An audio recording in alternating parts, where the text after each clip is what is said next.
This man literally asked me what my body count was in the middle of the dinner table.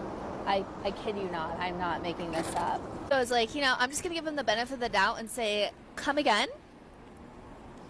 And he honed down on the question and was like, yeah, what's your body count? And I'm like, sir, surely not. And I just sat there in silence, angry, bewildered by the fact that he was even asking that question. I've never been asked that question before, let alone on a second date. Did you see me clapping? I love it. Whoever this guy is, if you're watching, are you watching the show? Is it you in the chat? Good on you, man. I mean, it's no different than prostitution because she's exchanging sex for money, right? That's essentially what that relationship boils down to. Now, if you're a seasoned gentleman, you've got your life together and you've got your money squared away and you have a good job or you have your own business or something like that, and you meet a gal and she's younger and she brings youth and purity and the ability to bring you children, then I don't think there's anything wrong with taking care of a woman and raising those kids and financially providing them, providing for them.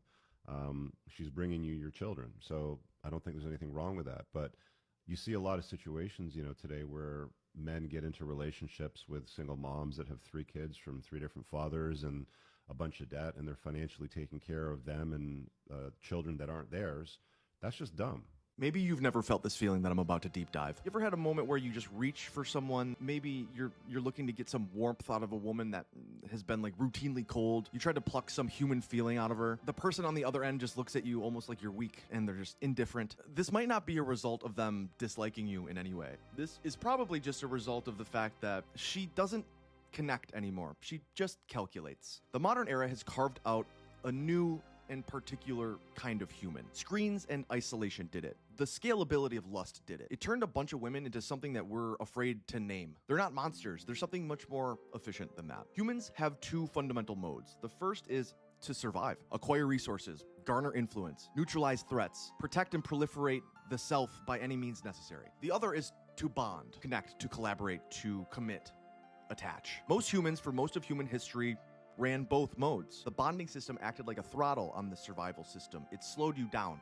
It made you think before exploiting. It made you feel empathy or guilt. The screen changed everything because it removed consequence and it supplanted the whole reason that anyone ever bonded in the first place. It changed the way that we crave emotional reward, but most importantly, it changed the way that we abandon people. Now scale that to decades of dopamine on demand. Speed replaces depth. When the leverage that her body gives her scales infinitely, the female Machiavellian becomes inevitable. That's the thing we're afraid to name. Her emotions are never not a performance. The people that come to her wanting connection are not partners. They are potential clients. They are warm bodies who have not yet learned to stop asking. Men want sex and will give you attention in exchange for it. Women want attention and they'll give you sex in exchange for it. And so it's an economy. You are the modern woman. You are in your car. Life does not feel quite right. Something is missing. You check the mirror to make sure it's not your meticulously applied makeup. It's not. You look fabulous. You are the modern woman, and you have an urge you can't quite put into words.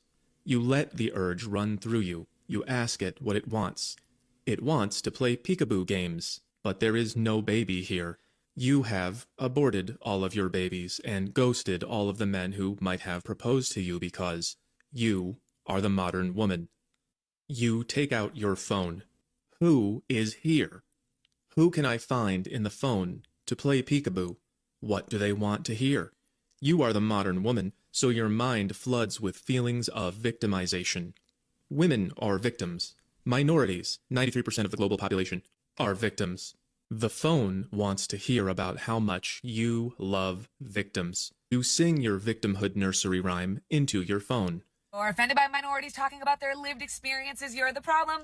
If you're offended by women saying they're afraid of men, you're the problem. If you're immediately reprimanding instead of listening and understanding, if you're offended by people's lived experiences, you're the problem. Oh! You clap your hands. You make ugly faces. You roll your eyes. You hit 'em with the double henpeck bird hand special. The old 1-2. You upload the documentation of your hysterical phantom pregnancy meltdown into the glossy black void, and you wait. Someone likes you. Someone loves you. Someone has paid attention to you. You are the modern woman, and this is the happiest that you will ever be. Women go into relationships treating relationships like a business transaction where everything is transactional, whereas the men go into relationships to find wives, partnerships, and to love somebody unconditionally. You cannot convince me for even a second that men don't love more purely. Let me explain. Women come into a lot of relationships having absolutely nothing. They have $20,000 in credit card debt. They have nothing to offer. They have no ambitions. They don't know what they're doing with their lives. And these men will come in and love them unconditionally for the exact way that they are. Women will do the fake hair, the lashes, the extensions. Meanwhile, he loves her for sweatpants and a messy bun with no makeup on. He will accept her for exactly who she is. Men will also accept all of her psychotic and mental health issues and all of her hormonal changes and all of her body changes. He will accept all of her irrational behavior when she's checking his phone in the middle of the night, or she's insecure, or she's freaking out for no reason.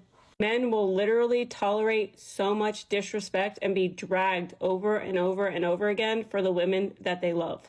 They will love these women through and through, even when these women show them exactly who they are, which is toxic, irrational, have nothing to offer. These men will get dragged and continuously get dragged for women that they love. Whereas for women, he's got to make six figures, he's got to have a six-pack, he's got to look good, he's got to be emotionally in tune, he's still got to make time for dates and plan all of the, vacations, and he's got to be in tune with her, he's got to know every single day what's going on and how can he be there for her and text back fast enough.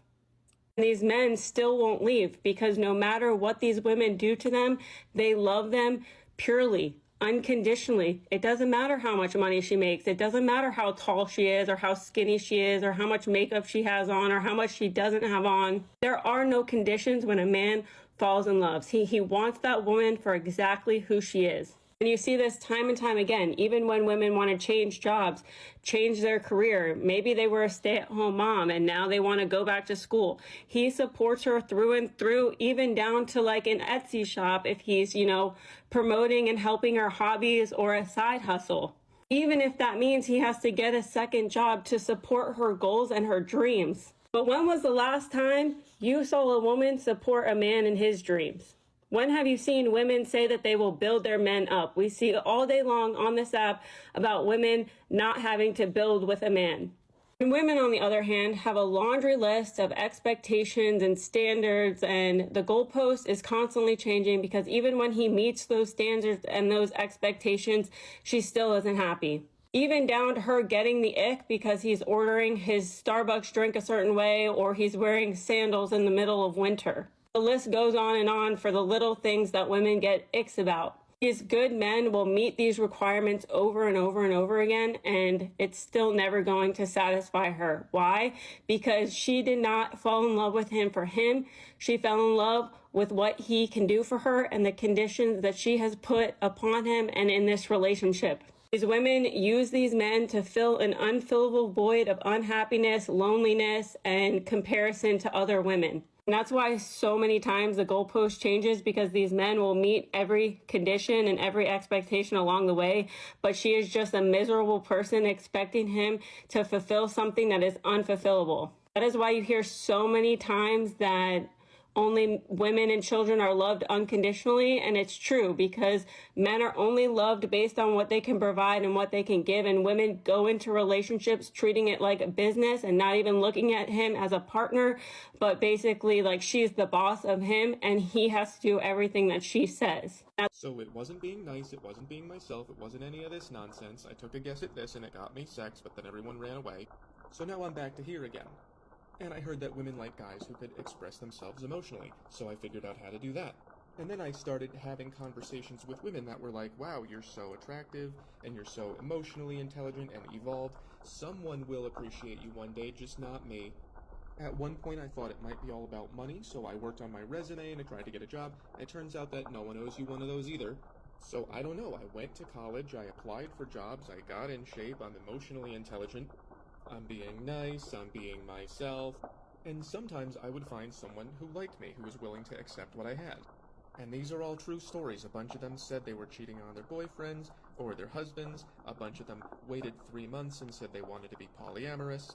One girl told me straight up that she liked this and this about me, but she needed me to make double what she was making, and she was making 90 grand a year. And then people said, hey, maybe it's your fault for choosing these women. And it's not like I ordered them off a menu. I don't think they should be like that. They just turned out that way. So I worked on this, I did pretty good with both of them. I tried my hardest here, it's not working, I don't know why I can't get a job, and this is all I'm getting, except for this, of course. So the only thing I'm missing is this, and that didn't change until like this week. And the few times I have been in a relationship, they ran around looking like this, and then they said, it's your fault I cheated on you, you're being controlling. So when men say that the juice isn't worth the squeeze, what we mean is this is what we're putting into this, and this is what we're getting back, and this, and this. And then we try to just leave and go, okay, I'm gonna go live in the woods by myself, and people go, what's wrong with you? Why don't you man up and try harder? Okay, you guys, the craziest thing in my mind just happened to me, and this is how I know that we are screwed as a society and maybe screwed as women as well. But I was at this event today, and this really attractive guy came up to me, introduced himself, asked me a few questions, told me about himself. Very impressive, by the way, like super cool resume, tall, like attractive, kind, like so kind. And then he just asked me if I'd like to go out on a date and go to dinner with him. Just straight asked me, like that was it. And I was kind of taken back in the heat of the moment, but I was like, yeah, absolutely. And my friends were right there watching. And so we exchanged numbers, and he texts me, and before everyone says like, oh, you're going to get kidnapped. Like, I've been in so many situations where I actually should have been kidnapped. Like I get my number, and I'm walking back to my hotel room, and I'm thinking, I can't believe he just like came up to me and asked me to go out on a dinner date with him. Like that's so crazy. And then I'm thinking to myself, he's weird. He has to be weird. Like he has to be some weirdo. Like who just does that? He's clearly weird. I'm like, wait, no, Michelle, that's like what people used to do. Yeah. Okay. So stop it there. That is normal dating. And guys, I'm going to tell you to go up and say, hey, do you want to go out to dinner with me? How funny that her friends were like, oh, you're going to get kidnapped. I mean, the dumb hurts. Like somehow a guy going up to you in person and saying, hey, do you want to go out on a date? It's going to get you kidnapped. But having be getting yourself entangled with some online exchanges with some rando who doesn't even have to put a face to his words isn't going to get you kidnapped. So all the men from my previous post saying that they have found peace by being alone and they're not trying to date because they just want peace. Are you trying to say that we don't bring peace to your life? Yeah, so that was 8 seconds. Guys, how you feeling? Peaceful? Before the internet, hypergamy, women's natural instinct to seek out the strongest male mate, operated within strict boundaries. A woman's dating pool was localized. Her reputation played a huge part in this. Her family name and her social circle were all on the line for her. So if she acted impulsively, if she slept around, if she betrayed men, if she exploited dudes, if she showed poor judgment, word would spread. The men in her vicinity, especially the high-value ones, took notice. They would factor that into her reputation. This would affect their willingness to commit. Hypergamy in this way, before the internet, served as a system of checks and balances. To land a top-tier dude, to keep a top-tier man, to satisfy the hypergamy that she instinctively feels, she had to cultivate discipline and modesty and long-term thinking. The very mechanism that drove her ambition also demanded that she exercise restraint. Her options were finite and her choices had visible consequences. The internet shattered these constraints by making men's lust scalable pretty much infinitely. Just by getting half naked on her Instagram, she can get all the fucking dopamine in the world. Dopamine that would have once required real world sustained effort to earn. From a hypergamous perspective, this is catastrophic leverage. Where pre-internet hypergamy required a woman to become something, graceful, skilled, loyal, reputable, to attract the best man in her zip code, today's hypergamy only requires her to appear. The algorithm does the rest. Men's lust, formerly a scarce resource doled out during the courtship process is now an always-on fire hose. Women no longer need to earn attention, they simply need to not repel it. The old checks and balances like social shame and reputation, these evaporated. The pool of suitors don't care anymore. What emerges is a new form of hypergamy, one without feedback loops. In the traditional model, a woman who overestimated her value would eventually face reality when the men that she wanted rejected her. I mean, they're still facing this reality today, but the illusion of choice is what keeps them delusional. It's interesting seeing how women are always saying they don't want men, they don't need men, that men are useless, but the moment that men take their attention off of women, when they stop giving them this special treatment and just treat them equally, they get pretty upset. And the reactions are very interesting to see. Let's get right into this video series. Okay, I have a question for all of the single straight men. What are you doing? Because every single day, I walk out of my front door to the most beautiful, gorgeous, just goddesses of women walking around living their best life like they're just not heaven on earth. So what are you doing? Why are you fumbling the bag? Why are you single? Why are you not just snatching up all of these amazing, beautiful, smart, educated, sexy women? Because they're everywhere I look. I mean, I can think of a few things, you know, the obnoxious behavior, the entitlement, the gold digging, you know, the taking and not giving, talking too much, the nagging. I mean, should I go on? I mean, the fact that you call yourself a goddess, for one thing, and the fact that most women just think that all they have to do is work on their looks and then everything will just be fine. I mean, it'll probably get you laid. It's not going to get you into a committed relationship, that's for sure. It's also crazy that it's just socially accepted that only men will approach and not women. Because most women are going for a very small amount of men. I mean, the odds are going to be way more in your favor than when men approach women. Even though these small amount of men are also not going to commit to these women. I mean, it really just hurts the women in the long run because eventually they'll have to wake up to the fact that their standards they're just ridiculous and absolutely unattainable. But anyway, the attitude of this particular lady is just not going to cut it for most men. Can we start a petition to bring dates back? Low-key, fun, casual dates? Because chivalry's dead. Social media has killed romance. Guys don't ask girls on dates anymore. Like, why not if you see someone that you think's cute? Hey, you want to go get a drink? You want to grab dinner? You want to go do something fun? Yeah. I personally think it's not that deep if you go grab a drink. Like, that is not deep. That is not serious. But guys seem to think that's so serious, and they'll only do that if they're already in a situationship or a talking stage or something. And I think it sucks. I think it's kind of sad. No one wants to get to know each other face to face anymore. They want to have all the small talk, surface level bullshit conversations over text or Snap. I don't know. Is this a hot take? Am I way off on this one? I mean, cool, you could start a petition, but it's not going to handle anything. I mean, it's the women that decided that they deserve to have these extravagant dates. If you're going out with all these different men and making them pay for all these dates, sooner or later they're going to catch up to that, and they're not going to put the same amount of effort in because it's not really worth it. I mean, hey, lady, I mean, there's no one stopping you from asking a man out, paying for the date, planning everything. In fact, it would be a good thing if women did that, because women are the ones that value the date way more than men do. But yeah, wasn't it the women that said that they didn't need the men, that they didn't want the men in their life? I mean... All right, we're going to call this one the feminist lie. What's up, my brother? So every once in a while, we'll get a DM from a gal that watches our content, and I'll just read this out to you and sort of get into some feedback. But she's a 46-year-old woman that's, I guess, figured out that everything that we talk about on the Ladies Night podcast, and even my other channels on the Unplugged Alpha and this one as well, is absolutely true. And ladies, if you're watching this, pay attention, especially if you're younger. Guys, this will be interesting for you as well. So this is actually a DM over to Moff. If you guys don't know who he is, he's my co-host on the Ladies Night podcast on the Unplugged Alpha channel. I'll put a card up so you guys can check it out. But she says, I'm a new listener to the Unplugged Alpha YouTube channel, especially the Ladies Night show. I'm reaching out because I'd love to be part of your show and reveal to the younger audience what you guys are talking about is actually 100% truthful because I live it. She goes on to say, I'm a 46-year-old female, never married, and have no children. I have the life that most would say fits the feminist movement. I have a PhD, own my house, make 6 figures, published author, entrepreneur, drive a Tesla, have traveled around the world, and I am miserable, in caps. I'm not really sure when driving a Tesla became something like an accomplishment, but such is life. She goes on to say, I always wanted to be married, and every woman who I've met when I was younger wanted that too. She put that in brackets. I was pushed to stay away from relationships by my parents, mainly my mother, of all people. Can you imagine that? My parents stayed together until my mom's death in 2019, and society told me the same lies as well. You are labeled as a leper if you dare discuss wanting a family or a husband.